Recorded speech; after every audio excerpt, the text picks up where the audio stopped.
Bihar news में स्वागत है आपका दोस्तों। मैं हूं फिरदौस गनी और आप देख रहे हैं केडीबी लाइव। दोस्तों आज हो चुका है 22 मार्च 2025। तो आज की पूरे बिहार की टॉप न्यूज लेकर आए हैं आपके लिए। वीडियो शुरू करने से पहले आपसे एक रिक्वेस्ट है कि अगर आप पहली बार इस चैनल पर आए हैं तो चैनल को सब्सक्राइब करके बेल आइकन को प्रेस कर दीजिए और साथ ही वीडियो को लाइक कर दीजिए, अपने दोस्तों के साथ शेयर भी कीजिए। तो चलिए चलते हैं आज की खबरों की ओर। दोस्तों आज बिहार न्यूज की शुरुआत सबसे पहले करेंगे कि तेजस्वी यादव ने मुख्यमंत्री नीतीश कुमार के राष्ट्रगान के दौरान के व्यवहार पर कड़ा ऐतराज जताया है। जब तेजस्वी यादव ने कहा कि नीतीश कुमार मुझसे बड़े नेता हैं और बिहार के मुख्यमंत्री हैं जिसका वे सम्मान करते हैं, लेकिन हाल ही में उन्होंने जो राष्ट्रगान के दौरान आचरण किया वह शर्मनाक था और बिहार को शर्मसार कर देने वाला था। जब तेजस्वी यादव ने इस घटनाक्रम को लेकर के कहा कि मुख्यमंत्री नीतीश कुमार का यह व्यवहार पूरी तरीके से अनुचित था। जब उनका मानना था कि यह पहला मौका है जब भारत के इतिहास में किसी मुख्यमंत्री को राष्ट्रगान के दौरान इस तरह से अपमानित होते हुए देखा गया है। तेजस्वी यादव ने इसके जरिए नीतीश कुमार के राष्ट्रगान के प्रति सम्मान की कमी को उजागर किया है और इसे बिहार के नेता के रूप में उनकी जिम्मेदारी के खिलाफ बताया है। दोस्तों बिहार सरकार ने स्वास्थ्य सेवाओं के विस्तार के लिए यानी कि स्वास्थ्य सेवाओं को और बढ़िया बनाने के लिए एक ऐतिहासिक कदम उठाया है। दरअसल बात यह है कि बिहार में 66,108 पदों पर भर्ती की जाएगी स्वास्थ्य विभाग में, जिसमें 38,733 नियमित और 27,375 मानदेय आधारित नियुक्तियां शामिल हैं। साथ ही साथ नए मेडिकल कॉलेज, अस्पतालों और ट्रामा सेंटरों की भी घोषणा की गई है। जहां आपको बता दूं कि स्वास्थ्य मंत्री मंगल पांडे ने विधानसभा में 20,036 करोड़ रुपए के बजट के साथ ही बड़ी बहाली की योजना की घोषणा की है। जहां बीपीएससी के जरिए 1827 असिस्टेंट प्रोफेसर की भर्ती होगी। जब बिहार तकनीकी सेवा आयोग द्वारा 3,623 स्पेशलिस्ट डॉक्टर, 667 मेडिकल अफसर और 808 डेंटिस्ट बहाल किए जाएंगे। सरकार ने घोषणा की है कि बांका, अररिया, खगड़िया, नवादा, औरंगाबाद, जहानाबाद और कैमूर में सरकारी मेडिकल कॉलेज खोले जाएंगे।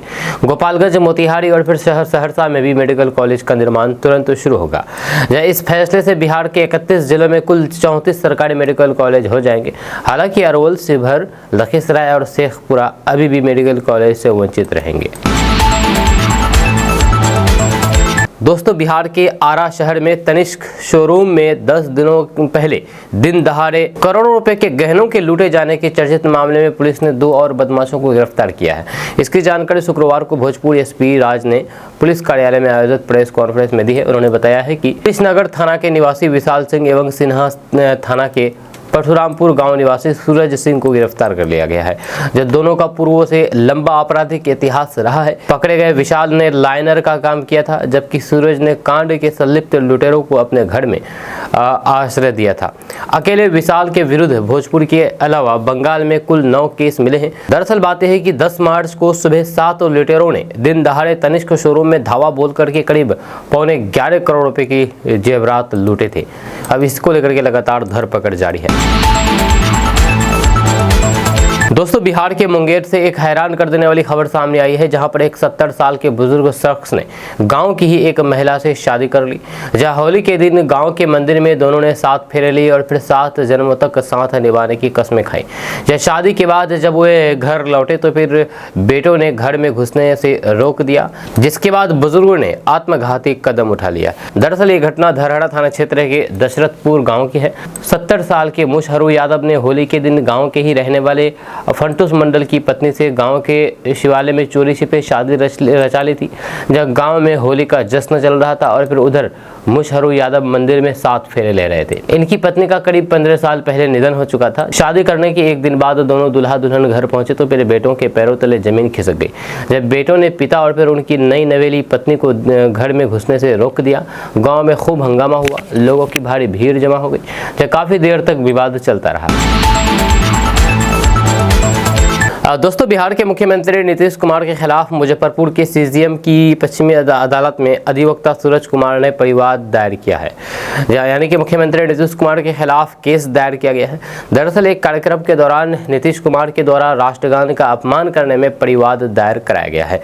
आपको बता दूं कि सीएम नीतीश कुमार का कार्यक्रम के दौरान का एक वीडियो तेजी से वायरल हो रहा है, जिसको लेकर के मामला कोर्ट में आ गया। दरअसल राजधानी पटना में एक खेल समारोह के उद्घाटन के समय राष्ट्रगान के लिए सभी खड़े थे और राष्ट्रगान के बीच मुख्यमंत्री पत्रकारों का अभिवादन करने लगे और बगल में खड़े वरीय अधिकारी को भी इशारा किया था, जिसको लेकर के राष्ट्रगान का अपमान बताते हुए मुजफ्फरपुर के अधिवक्ता सूरज कुमार ने बीएनएस की धारा 352 और फिर 298 के तहत मुकदमा दर्ज कराया है। अदालत ने 28 मार्च को सुनवाई की तिथि मुकर्रर की है।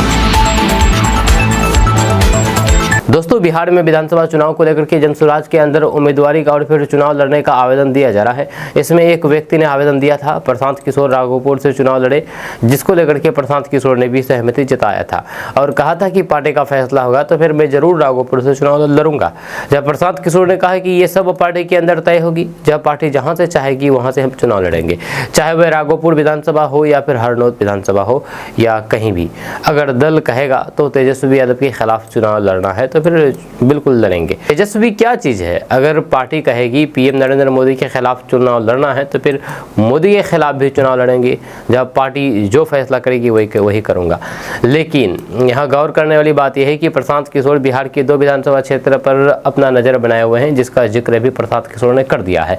पहले विधानसभा क्षेत्र तेजस्वी के खिलाफ, तेजस्वी के जो विधानसभा क्षेत्र है जहाँ से वो विधायक है तेजस्वी यादव, राघोपुर से, और दूसरा है बिहार के हरनौत विधानसभा क्षेत्र है जहां पर जदयू के उम्मीदवार हरि नारायण सिंह के विधायक हैं।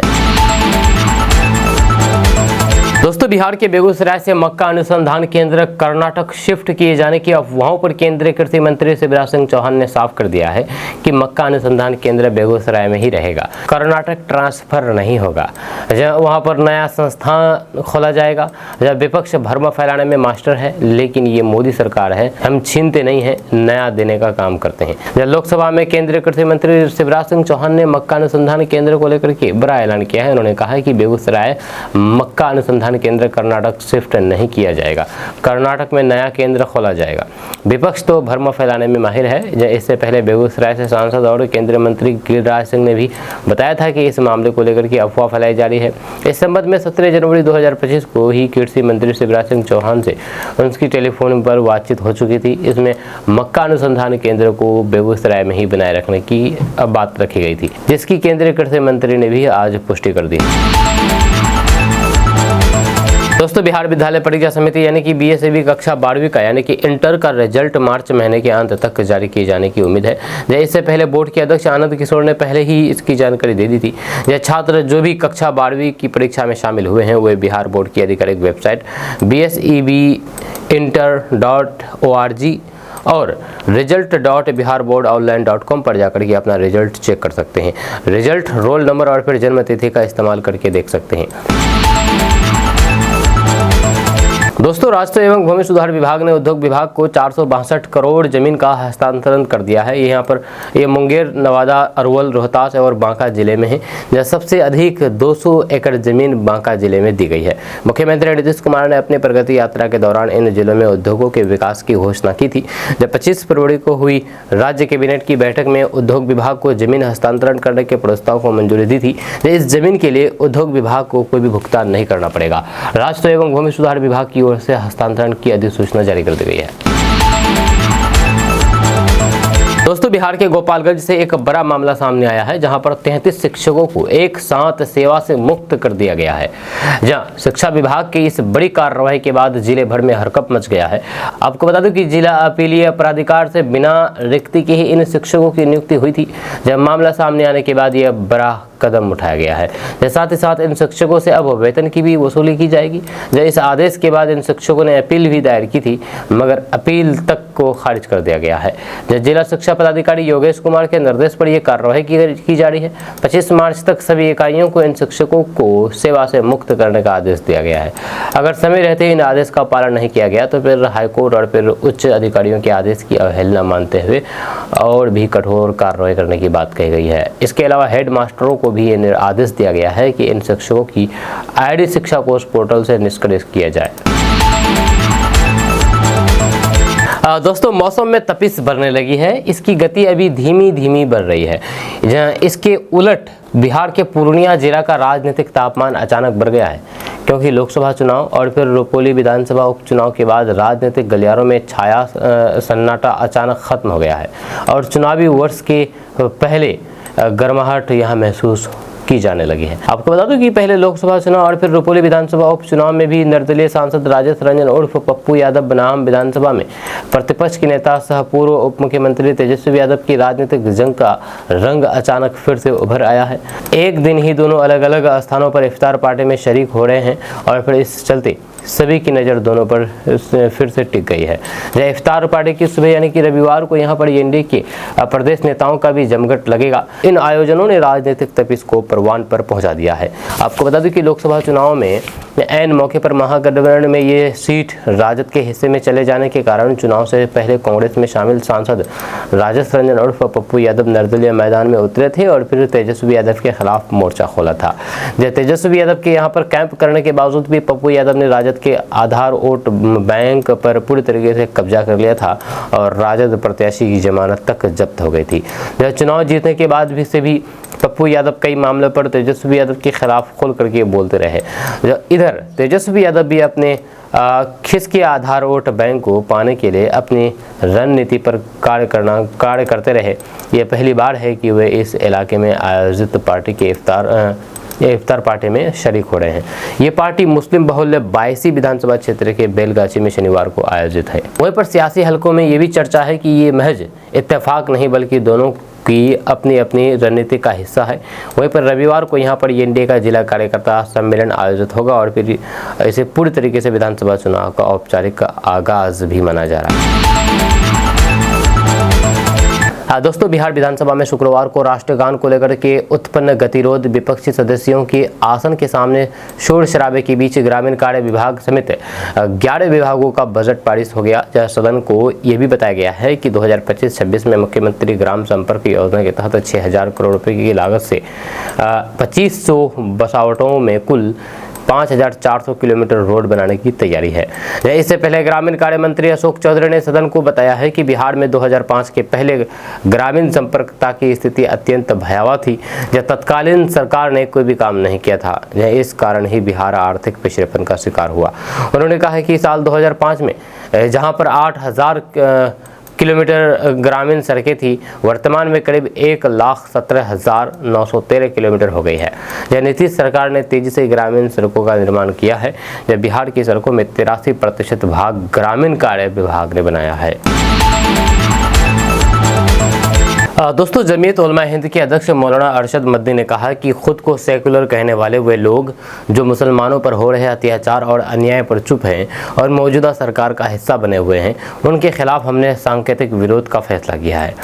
इसके तहत अब जमीयत उलमा हिंद ऐसे लोगों के किसी भी कार्यक्रमों में हिस्सा नहीं लेगी, चाहे वो इफ्तार पार्टी हो, ईद मिलन हो या फिर अन्य कोई आयोजन हो। आपको बता दूं कि मौलाना अरशद मदनी ने कहा है कि देश में इस समय जिस तरह से के हालात हैं और खास करके अल्पसंख्यकों विशेष रूप से मुसलमानों के साथ जो अन्याय और अत्याचार किया जा रहा है वह किसी से छुपा हुआ नहीं है। ये बेहद दुर्भाग्यपूर्ण है कि खुद को सेकुलर और फिर मुसलमानों का हमदर्द बताने वाले नेता, जिनकी राजनीतिक सफलता में मुसलमानों का भी योगदान रहा है, वे सत्ता के लालच में न केवल खामोश है बल्कि अप्रत्यक्ष रूप से अन्याय का समर्थन भी कर रहे हैं। उन्होंने कहा है कि मुसलमानों को हाशिए पर ढकेलने की योजनाबद्ध साजिशें हो रही है। धार्मिक भावनाओं को आहत करने के साथ साथ धार्मिक स्थलों को विवादों में घसीटा जा रहा है और दंगे कराकर के मुसलमानों को निशाना बनाया जा रहा है। इन घटनाओं पर भी ये तथाकथित सेकुलर नेता आंखें मूंदे हुए हैं। आपको बता दें कि मौलाना मदनी ने नीतीश कुमार, चंद्रबाबू नायडू और चिराग पासवान जैसे नेताओं के बारे में कहा कि वे सत्ता की खातिर न केवल मुसलमानों के खिलाफ हो रहे अन्याय को नजरअंदाज कर रहे हैं बल्कि देश के संविधान और लोकतांत्रिक मूल्यों की भी अनदेखी कर रहे हैं। जब मौलाना अरशद मदनी ने कहा है कि वक्फ संशोधन बिल पर इन नेताओं का रवैया इनके दोहरे चरित्र को उजागर करता है। उन्होंने कहा कि ये नेता केवल मुसलमानों की वोट हासिल करने के लिए दिखावे का सेकुलरिज्म अपनाते हैं, लेकिन सत्ता में आने के बाद मुस्लिम समुदाय के मुद्दों को पूरी तरीके से भुला देते हैं। इसी को देखते हुए जमीयत उलमा हिंद ने निर्णय लिया है कि वे ऐसे नेताओं के आयोजनों में शामिल होकर के उनकी नीतियों को वैधता प्रदान नहीं करेगी। जी हाँ, मौलाना मदनी ने देश देश की अन्य मुस्लिम संस्थानों और फिर संगठनों से भी अपील की है कि वे भी इस सांकेतिक विरोध में शामिल हों और इन नेताओं की इफ्तार पार्टी और फिर ईद मिलन जैसे आयोजनों में भाग लेने से परहेज करें। उन्होंने कहा कि जब देश में नफरत और फिर अन्याय का माहौल पनप रहा है तब इन नेताओं की चुप्पी और फिर असली चरित्र को उजागर करती है। जमीयत उलमा हिंद ने देश भर में संविधान बचाओ सम्मेलन आयोजन करके इन नेताओं को जगाने की कोशिश की है, लेकिन इसका भी उन पर कोई भी असर नहीं पड़ा। मौलाना मदनी ने स्पष्ट रूप से कहा कि जब ये नेता हमारे दुख दर्द से कोई भी सरोकार नहीं रखते तो फिर हमें भी उनसे किसी तरीके की उम्मीद नहीं रखनी चाहिए। दरअसल आपको पता होगा कि वक्फ संशोधन बिल को लेकर के नीतीश कुमार की पार्टी जेडीयू और चंद्रबाबू नायडू की पार्टी टीडीपी बीजेपी का समर्थन कर रही है। बीजेपी के समर्थन से, इन दोनों के समर्थन से बीजेपी वक्फ बिल को पास कर लेगी जिस तरह से दिख रहा है। अब इसी को लेकर के मौलाना अरशद मदनी ने जम करके निशाना साधा है और कहा कि मुसलमानों के दम पर सरकार बनाने वाली पार्टी आज बीजेपी के साथ मिलकर के मुसलमानों के साथ हो रहे अन्याय के खिलाफ का साथ दे रहे हैं। मैं ऐसे लोगों की किसी भी इफ्तार पार्टी हो या फिर किसी भी आयोजन हो में शामिल नहीं होऊंगा। दोस्तों आज 22 मार्च है और 22 मार्च 2025 को बिहार की स्थापना के 113 साल पूरा होगा, जहाँ आज पूरा हो गया है। जहाँ हर साल की तरह इस साल भी बिहार सरकार 22 मार्च को बिहार दिवस मना रही है। जहाँ पटना के ऐतिहासिक गांधी मैदान में भव्य कार्यक्रम का आयोजन हो रहा है जो कि 26 मार्च तक चलेगा। जहाँ पहले 3 दिवसीय कार्यक्रम होता था, अब 2 दिन और बढ़ा दिया गया है। अब ये कार्यक्रम 5 दिनों का आयोजित किया जाएगा। 22 मार्च को यानी कि आज इसका उद्घाटन मुख्यमंत्री नीतीश कुमार करेंगे। बिहार दिवस के मौके पर राष्ट्रीय एवं भूमि सुधार विभाग ने आम जनता को विभागीय सेवाओं से परिचित कराने और फिर उनका लाभ उपलब्ध कराने के उद्देश्य से गांधी मैदान में एक स्टॉल लगाया गया है। यह स्टॉल 8 से 13 नवंबर तक के स्टॉल पर स्थापित किया गया है, जहां लोग विभिन्न ऑनलाइन विभागीय सेवाओं का लाभ उठा सकते हैं, जैसे ई मापी, दाखिल खारिज, भू लगान, भुगतान, भू संपरिवर्तन और फिर राजस्व मानचित्र की डोर स्टेप डिलीवरी। इस स्टॉल पर बिहार के सभी 38 जिलों के नक्शे भी उपलब्ध हैं, जिन्हें मात्र 150 रुपये प्रति शीट के हिसाब से खरीदा जा सकता है। जब विभाग ने ये कदम आम जनता की मांग पर उठाया है और पहले भी विभिन्न मेलों में अपनी सेवाएं प्रदर्शित कर चुके हैं। आपको बता दूं कि राष्ट्रीय एवं भूमि सुधार विभाग ने आम जनता को विभागीय सेवाओं से परिचित कराने तथा इनका लाभ उपलब्ध कराने के उद्देश्य से गांधी मैदान में शनिवार को आज से शुरू हो रहे बिहार दिवस 2025 में अपना स्टॉल लगाया है। जब विभाग द्वारा स्टॉल लगा करके राजस्व नक्शों तथा ऑनलाइन विभागीय सेवाएं प्रदान करने का निर्णय लिया गया है। दोस्तों अब मौसम के बारे में बात कर लेते हैं, बिहार की मौसम के बारे में। तो आपको बता दूं कि पटना मौसम विज्ञान केंद्र ने तत्कालिक पूर्वानुमान में बताया है कि बिहार के 3 जिलों में अगले 2 से 3 घंटे के दौरान तेज हवा के साथ बारिश हो सकती है। मौसम विभाग ने बिहार के रोहतास, कैमूर और फिर औरंगाबाद को लेकर के अलर्ट जारी किया है। अलर्ट में लिखा गया है कि कैमूर, रोहतास और औरंगाबाद जिले के कुछ भागों में अगले 2 से 3 घंटे में मध्यम दर्जे की मेघ गर्जन, वज्रपात, हवा, हल्की वर्षा होने की संभावना है। जी आपको बता दूं कि इस मौसम को देखते हुए मौसम विभाग ने लोगों से आग्रह किया है कि वे सतर्क और फिर सावधान रहें। यदि खुले में हो तो फिर वे जल्द से जल्द किसी पक्के मकान की शरण लें, जहां ऊंचे पेड़ और फिर बिजली के खंभों से दूर रहें। किसान खेतों में ना जाएं एवं मौसम सामान्य होने की प्रतीक्षा करें, वेट करें। दोस्तों बिहार के किसानों को जल्द ही 0% ब्याज पर KCC लोन मिलेगा, यानी कि किसान क्रेडिट का लाभ दिया जाएगा। जब सरकार इसको लेकर के जल्द ही निर्णय लेने जा रही है। ये बातें सहकारिता मंत्री डॉक्टर प्रेम कुमार ने कही है जब वह शुक्रवार को पटना के दशरथ मांझी शोध एवं नियोजन संस्थान में आयोजित मुख्यमंत्री आदर्श पैक्स प्रोत्साहन योजना कार्यक्रम का उद्घाटन कर रहे थे। इस मौके पर उन्होंने 2024-25 में चयनित 46 उत्कृष्ट पैक्सों को पुरस्कृत किया। जब संबंधित पैक्सों के अध्यक्षों को विभागीय मंत्री ने शॉल देकर के सम्मानित किया। दोस्तों राष्ट्रगान के अपमान के मुद्दे पर बिहार के मुख्यमंत्री नीतीश कुमार विपक्ष के निशाने पर आ गए हैं। राजद उनसे माफी मांगने और फिर इस्तीफा देने तक की मांग कर रहे हैं। वहीं पर इसी मुद्दे को लेकर के विधानसभा के दोनों सदनों में शुक्रवार को विपक्षी सदस्यों का जोरदार प्रदर्शन देखा गया, जिस कारण सदन की कार्यवाही पूरे दिन बाधित रही। सीएम नीतीश कुमार पर लगे आरोपों को लेकर के उप मुख्यमंत्री विजय कुमार सिन्हा और फिर सीएम नीतीश कुमार के खास मंत्रियों में एक विजय चौधरी ने मीडिया से बातचीत की। वहीं पर विजय चौधरी ने कहा कि मुख्यमंत्री को राजद जैसे दल से राष्ट्रगान राष्ट्रगान के सम्मान की बातें सीखने की जरूरत नहीं है। उन्होंने कहा कि सीएम नीतीश कुमार का राष्ट्रगान के दौरान अचानक से हिलना डुलना महज एक सहयोग रहा, लेकिन वे शायद वहां की स्थिति को समझ नहीं सके थे। कई बार ऐसा होता है, लेकिन इसका मतलब राष्ट्रगान के अपमान करने का मकसद नहीं था। उन्होंने राजद को याद दिलाया है कि विधानसभा में ही विपक्ष के सदस्यों ने राष्ट्रगान बजने के समय खड़ा होना उचित नहीं समझा था, तब राजद ने उन लोगों का बचाव किया था। आज सीएम नीतीश कुमार संयोग से कुछ ऐसा कर गए तो फिर हंगामा किया जा रहा है। वहीं पर संसदीय कार्य मंत्री विजय सिन्हा, जो कि सीएम नीतीश कुमार के बेहद खास माने जाते हैं, उन्होंने कहा है कि राष्ट्रीय प्रतीकों और फिर राष्ट्रगान के प्रति सम्मान का भाव हमेशा से नीतीश कुमार के रहा है। इन मामले में हम लोग उनसे सीखते रहे हैं, इसलिए मुद्दा विहीन विपक्ष अब इसे लेकर के हंगामा कर रहे हैं। जब उनकी राजनीतिक नैया डूब रही है, इसलिए वे इन मुद्दों पर नीतीश कुमार के खिलाफ हंगामा कर रहे हैं, जबकि नीतीश कुमार हमेशा से राष्ट्रीय प्रतीकों का उचित सम्मान करते हैं। दोस्तों, बिहार के मुख्यमंत्री नीतीश कुमार के बेटे निशांत कुमार की शादी हो रही है। जी हां, आपको बता दें कि बिहार के मुख्यमंत्री नीतीश कुमार के बेटे निशांत कुमार की शादी खरमास खत्म होने के बाद दिल्ली में ग्रैंड तरीके से की जाएगी। जब पारिवारिक सूत्रों के अनुसार निशांत कुमार की शादी की तैयारियां लगभग पूरी हो चुकी है। तमाम बड़े नेता शादी समारोह में शामिल हो सकते हैं। सूत्रों के अनुसार निशांत की जिस लड़की से शादी होने वाली है वह राजनीतिक घराने से नहीं है और नालंदा जिले के ही निवासी हैं और परिवार वही 100 जातीय कुर्मी के ही हैं। जी आपको बता दूं कि चर्चा है कि लड़की केंद्र सरकार में नौकरी करती है, हालांकि इसे महज कयास बताया जा रहा है। यह कारण है कि निशांत कुमार की उम्र करीब 50 साल है। ऐसे में होने वाली पत्नी भी उम्र में थोड़ी ही कम हो सकती है।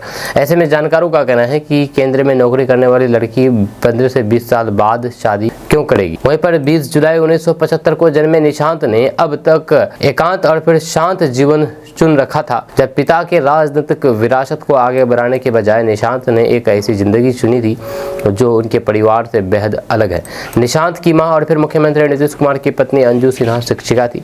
बीमारी के कारण 2007 में उनका निधन हो गया था, जिसके बाद निशांत और अकेले पड़ गए। इस बीच निशांत कुमार के जेडीयू में आने की चर्चा पिछले साल से हो रही है। जब पार्टी सूत्रों के मुताबिक कुछ नेता भी चाह रहे हैं कि वे राजनीति में आए, हालांकि पार्टी के बड़े नेता लगातार इस तरह की संभावनाओं को खारिज करते रहे हैं।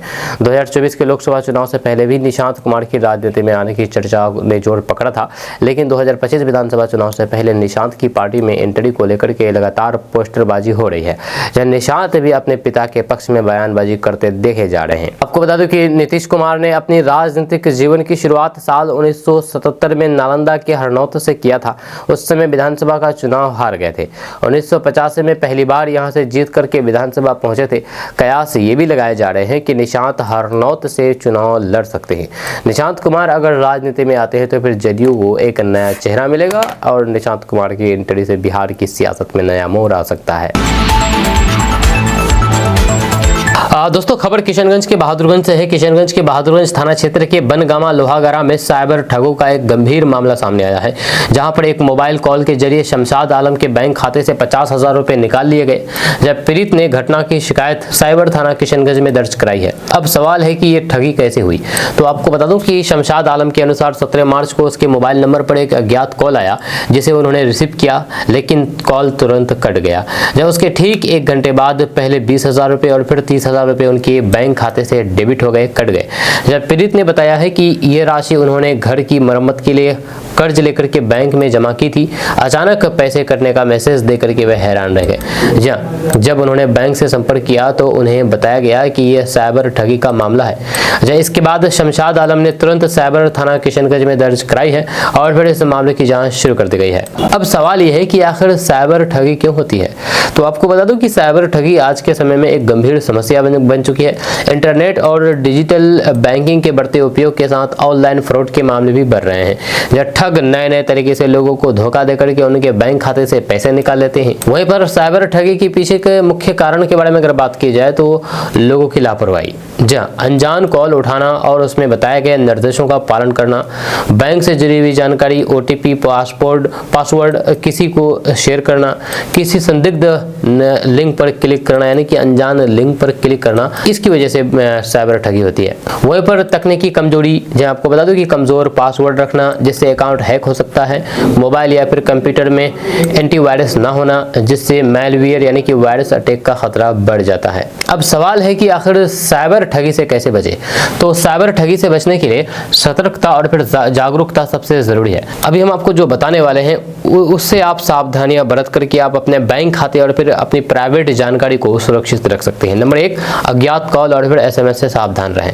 यदि कोई अनजान नंबर से कॉल आए और फिर बैंक डिटेल मांगे तो फिर तुरंत कॉल काट दें। नंबर 2, बैंक, पुलिस या फिर अन्य सरकारी एजेंसी कभी भी फोन पर गोपनीय जानकारी नहीं मांगती है। वहीं पर अगर आपको कोई संदिग्ध SMS मिले जिसमें लिंक दिया गया हो तो फिर उस पर क्लिक ना करें। जी हाँ, वहीं पर OTP के बारे में अगर बात किया जाए तो OTP किसी भी बैंक डिटेल्स किसी को शेयर ना करें। कभी भी OTP, password, pin, CVV number किसी को ना बताएं। अगर कोई फोन करके खुद को बैंक अधिकारी बताए और जानकारी मांगे तो तुरंत बैंक से संपर्क करें। वहीं पर बैंकिंग और फिर अन्य डिजिटल सेवाओं के लिए मजबूत पासवर्ड बनाएं। पासवर्ड में अक्षर A से Z तक स्मॉल और कैपिटल कुछ भी दे सकते हैं। उसके बाद नंबरिंग दें और विशेष चिन्ह जैसे कि हैशटैग, $, प्रतिशत या फिर एंड का जो निशान होता है या फिर स्टार का जो निशान होता है, कॉलम होता है घेराबंदी वाला, उस तरीके का आप प्रयोग कर सकते हैं। और साथ ही साथ आप समय समय पर पासवर्ड बदलते रहें, ये सबसे जरूरी चीज है। वहीं पर कोई भी अनजान लिंक पर क्लिक करने से बचें। जहाँ किसी भी अनजान लिंक पर क्लिक ना करें, चाहे वो ईमेल, SMS या फिर सोशल मीडिया पर आया हो। गूगल प्ले स्टोर या फिर एप्पल स्टोर के अलावा किसी अन्य वेबसाइट से ऐप डाउनलोड बिल्कुल ना करें। वहीं पर इंटरनेट बैंकिंग और फिर मोबाइल बैंकिंग में सुरक्षा उपाय अपनाएं। जहाँ अपने मोबाइल और फिर लैपटॉप में एंटीवायरस सॉफ्टवेयर इंस्टॉल करें। इंटरनेट बैंकिंग के लिए 2 फैक्टर चालू करें, 2 फैक्टर पासवर्ड। जब पब्लिक वाईफाई जैसे कि रेलवे स्टेशन, मॉल, होटल पर इंटरनेट बैंकिंग का उपयोग बिल्कुल ना करें। वहीं पर साइबर क्राइम हेल्पलाइन नंबर 11930 पर तुरंत शिकायत करें अगर मान के चले ऐसी घटना घट जाती है तो। अगर आपके साथ साइबर ठगी होती है तो फिर घबराने के बजाय तुरंत साइबर हेल्पलाइन 1930 पर कॉल करें। जहाँ अपने बैंक को भी तुरंत सूचना दें ताकि खाते को ब्लॉक किया जा सके। इस तरह से आप कर सकते हैं या फिर अपने नज़दीकी जो निकटतम साइबर थाना है वहां जाकर के आप रिपोर्ट दर्ज करा सकते हैं। दोस्तों, बिहार के मुख्यमंत्री नीतीश कुमार की USP खत्म होती दिख रही है। ना फंसाते हैं ना बचाते हैं की नीति अब बीते दिनों की बात साबित हो रही है। विपक्ष का कहना है कि सरकार फंसाती भी है और बचाती भी है। दरअसल परिवहन विभाग ने तो मुख्यमंत्री नीतीश कुमार की USP का पलीता लगा दिया है। विभाग के अंदर भ्रष्टाचार पर मंत्री बोलने से भाग रही है। नीतीश कुमार की पार्टी को भी भ्रष्टाचार अब सदाचार के रूप में दिखने लगा है। राजद, कांग्रेस से लेकर के अन्य विपक्षी विधायकों ने एक साथ परिवहन विभाग में व्याप्त भ्रष्टाचार पर सवाल खड़े किए हैं। यह कांग्रेस विधानमंडल दल के नेता डॉक्टर शकील अहमद खान ने मुख्यमंत्री नीतीश कुमार पर बड़ा हमला बोला है। उन्होंने कहा कि परिवहन विभाग में ये क्या हो रहा है, आखिर आप कैसी सरकार चला रहे हैं। जब सरकार का इकबाल खत्म होता है तो फिर ऐसी ही स्थिति उत्पन्न हो जाती है। जब डर का माहौल खत्म हो जाएगा तो भ्रष्टाचार के आरोपियों को बचाया जाने लगेगा। जब मैं शुरू से कहते आया हूं कि सरकार का इकबाल खत्म हो गया है, अब इस तरह के करप्शन होते रहेंगे। पदाधिकारियों को बचाने का काम किया जा रहा है। आला अधिकारी उनके ऊपर के अधिकारी संपर्क में रहते हैं, आला अधिकारी उनके ऊपर के आला अधिकारियों के संपर्क में रहते हैं। भ्रष्टाचार का पूरा चैनल बना हुआ है। परिवहन विभाग के अधिकारी जिनके ऊपर आरोप है, इसके बावजूद भी नौकरी पर बने रहें, निलंबन नहीं होना गंभीर सवाल खड़े करता है। सरकार के अंदर भ्रष्टाचार है, यही वजह है कि ऐसी बात सामने आ रही है। वहीं पर AIMIM के विधायक अख्तरुल ईमान ने कहा कि बिहार में कहाँ सुशासन की सरकार है। रिश्वत की बयार बह रही है। JDU भाजपा के लोग सत्ता के नशे में चूर है। जब भी कोई पदाधिकारी पकड़े जाते हैं, नोट गिनने की मशीन मंगाई जाती है, फिर भी कार्रवाई नहीं होती है। सरकार की मिली भगत से ये खेल खेला जा रहा है। परिवहन विभाग में हो रहे खेल पर विभागीय मंत्री की खामोशी बता रहा है कि दाल में कुछ तो कुछ काला है। वहीं पर सत्ताधारी पार्टी JDU के प्रवक्ता परिवहन विभाग में हो रहे खेल से जुड़े सवाल पर बचते हुए नजर आ रहे हैं। दोस्तों बिहार में इस वक्त सीएम नीतीश कुमार को लेकर के सियासी पारा हाई है। राजद ने नीतीश कुमार पर राष्ट्रगान का अपमान करने का आरोप लगाया है। तेजस्वी यादव ने तो यहां तक कह दिया है कि नीतीश कुमार को पूरे देश से माफी मांगनी चाहिए। जब पूर्णिया लोकसभा सीट से निर्दलीय सांसद पप्पू यादव ने दिल्ली में कहा कि हम राजद के लोग से पूछना चाहते हैं कि आखिर आपका इंटेंशन क्या है, क्या किसी से भूल नहीं हो सकती? लालू यादव जी भूल नहीं करते हैं क्या? हर मुद्दे पर राजनीति करनी चाहिए क्या? इसके पहले नीतीश कुमार से भूल नहीं हुई है? वहीं पर पप्पू यादव ने राजद को पुराने दिनों की भी याद दिला दी है जब उसका जेडीयू के साथ गठबंधन था। पप्पू यादव ने कहा है कि जब वो आपके साथ सदन में थे, जब मोदी जी ने कहा है कि नीतीश कुमार महिला विरोधी है, लेकिन तब तो आप सपोर्ट में खड़े थे। पप्पू यादव ने कहा कि आज किसी मंच पर राष्ट्रगान के बीच में उन्होंने भूलवश किसी को टोक दिया, तो क्या ये आपकी इंटेंसी लगता है? क्या इसका भी राजनीतिकरण होना चाहिए? क्या अब कोई मुद्दा नहीं बचे? उन्होंने आगे कहा है कि अब तो ऐसा लगता है कि बीजेपी भी नीतीश जी से लड़ रही है और आप यानी कि राजद भी नीतीश जी से लड़ रहे हैं। प्रशांत किशोर भी नीतीश कुमार जी से ही लड़ रहे हैं, मतलब बीजेपी से कोई लड़ने को तैयार नहीं है। मेरा मानना है कि नीतीश कुमार की अस्वस्थता और फिर उम्र दोनों ही अब सभी को दिखती है। मुझे नहीं लगता है कि इस पर राजनीति होनी चाहिए। वहीं पर आपको बता दूं कि इससे पहले राबड़ी देवी ने कहा था, जो कि पूर्व मुख्यमंत्री जी है राबड़ी देवी जी, उन्होंने कहा है कि मानसिक स्थिति ठीक नहीं है नीतीश कुमार जी की। हम मांग करते हैं कि अगर उनका दिमाग काम नहीं कर रहा है तो फिर उन्हें अपने बेटे को मुख्यमंत्री बनाना चाहिए। दोस्तों राष्ट्रगान के अपमान पर सियासी घमासान जारी है। राष्ट्रगान विवाद पर राजद ने सीएम नीतीश कुमार पर जमकर के हमला बोला है। अब सीएम नीतीश कुमार की पार्टी जेडीयू ने लालू परिवार पर पलटवार किया है। जेडीयू एमएलसी और मुख्य प्रवक्ता नीरज कुमार ने विधान परिषद परिसर में एक तस्वीर दिखाई है। इसमें राजद सुप्रीमो लालू प्रसाद यादव राष्ट्रगान के वक्त बैठे हुए थे। नीरज कुमार ने कहा है कि राष्ट्रवाद का प्रमाण पत्र देने वाले आरजेडी के नेताओं को अपने इतिहास को याद करना चाहिए।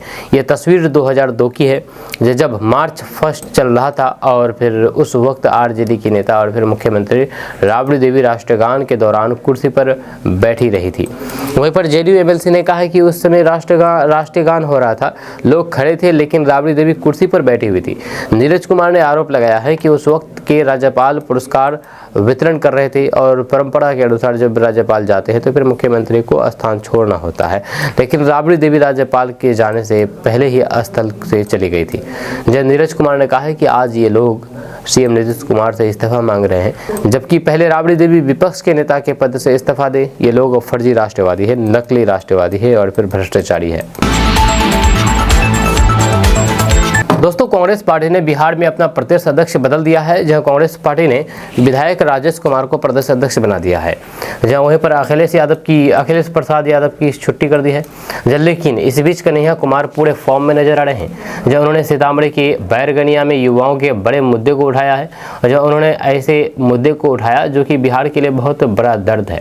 जब कांग्रेस नेता कन्हैया कुमार ने कहा है कि इस यात्रा का चुनाव से इतना ही संबंध है जितना कोई भी पार्टी कल जब घोषणा पत्र बनाने के लिए बैठेगी तो फिर दिमाग में ये बात जरूर रहे कि नौजवानों और फिर विद्यार्थियों की समस्याओं को प्रमुखता से नहीं उठाएंगे तो फिर लोग हमें वोट नहीं देंगे। जब कन्हैया कुमार ने पलायन का मुद्दा उठाया है, उन्होंने कहा कि पलायन के कारण ही होली में हिंदू और ईद में मुस्लिम तकलीफ झेल रहे हैं।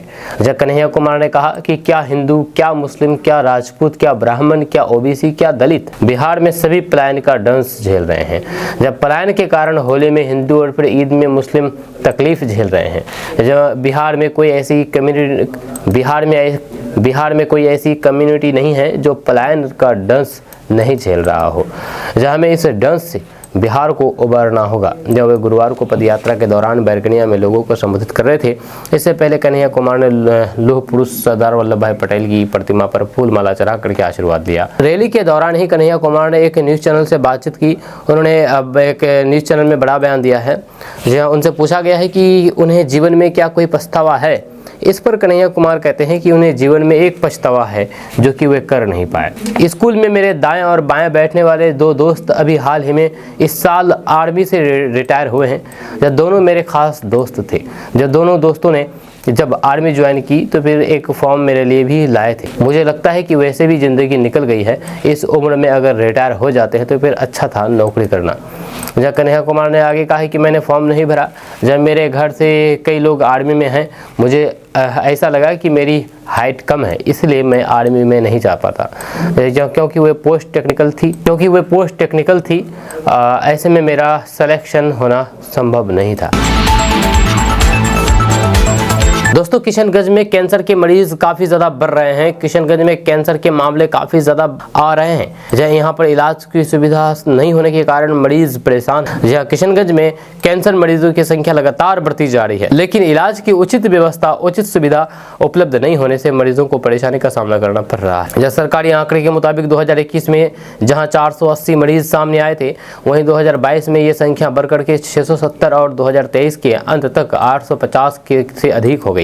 इतने सारे मरीज होने के बावजूद भी किशनगंज में कैंसर के इलाज की कोई भी विशेष सुविधा नहीं है। जब मरीजों को पटना, कोलकाता, दिल्ली जैसे बड़े शहरों के अस्पतालों में जाना पड़ता है, जहाँ खास तौर पर एम्स में इलाज के लिए हर साल सैकड़ों मरीज सिफारिश पत्र मांगते हैं। आपको बता दें कि किशनगंज जिले में बुनियादी सुविधाएं न होने के कारण गरीब मरीज को आर्थिक और मानसिक रूप से संघर्ष करना पड़ता है। वहीं पर किशनगंज लोकसभा से सांसद डॉक्टर जावेद आजाद और स्थानीय नेताओं ने जिला अस्पताल में कैंसर मरीजों के लिए विशेष सुविधाएं विकसित करने की मांग की है, जिनमें कीमोथेरेपी के लिए 4 से 6 बेड की व्यवस्था हो, कैंसर विशेषज्ञ डॉक्टरों की नियुक्ति हो, आधुनिक जांच उपकरण जैसे MRI, CT स्कैन और फिर बायोप्सी मशीन। अब सवाल है कि आखिर कैंसर के बढ़ते मामले के पीछे का कारण क्या है। तो आपको बता दूं कि विशेषज्ञों के अनुसार किशनगंज में कैंसर के मामले में वृद्धि के पीछे कई वजह हो सकती है। तंबाकू और गुटखा का अधिक सेवन, या किशनगंज और फिर सीमांचल क्षेत्र में गुटखा, खैनी और फिर तंबाकू का अत्यधिक सेवन होता है। ये मुंह, गले और फिर फेफड़ों के कैंसर का प्रमुख कारण बन रहा है। वहीं पर अस्वस्थ खान पान, या तले और फिर मसालेदार भोजन, मिलावटी खाद्य पदार्थों का अधिक सेवन भी कैंसर के खतरे को बढ़ा रहा है। वहीं पर प्रदूषण और फिर जीवन शैली, जब प्रदूषण, पानी, वायु प्रदूषण और फिर शारीरिक गतिविधियों की कमी भी इस बीमारी को बढ़ावा दे रही है। वहीं पर समय पर जांच की कमी, जी हाँ, इलाज में देरी भी एक बड़ा कारण है, क्योंकि जिले में कोई भी बड़ा कैंसर सेंटर नहीं है। अब सवाल है कि कैंसर से बचाव के लिए क्या करें। तो आपको बता दें कि तंबाकू, शराब और गुटखा का सेवन ना करें। जब स्वस्थ और फिर संतुलित आहार लें, जिसमें फल, हरी सब्जियां और फिर फाइबर युक्त भोजन शामिल हो। वहाँ पर नियमित व्यायाम करें और सक्रिय जीवन शैली अपनाएं। जब साल में कम से कम एक बार हेल्थ चेकअप जरूर कराएं। अगर शरीर में कोई भी असामान्य गांठ, लंबे समय तक खांसी, वजन कम होना या फिर अन्य लक्षण दिखे तो फिर तुरंत डॉक्टर से संपर्क करें।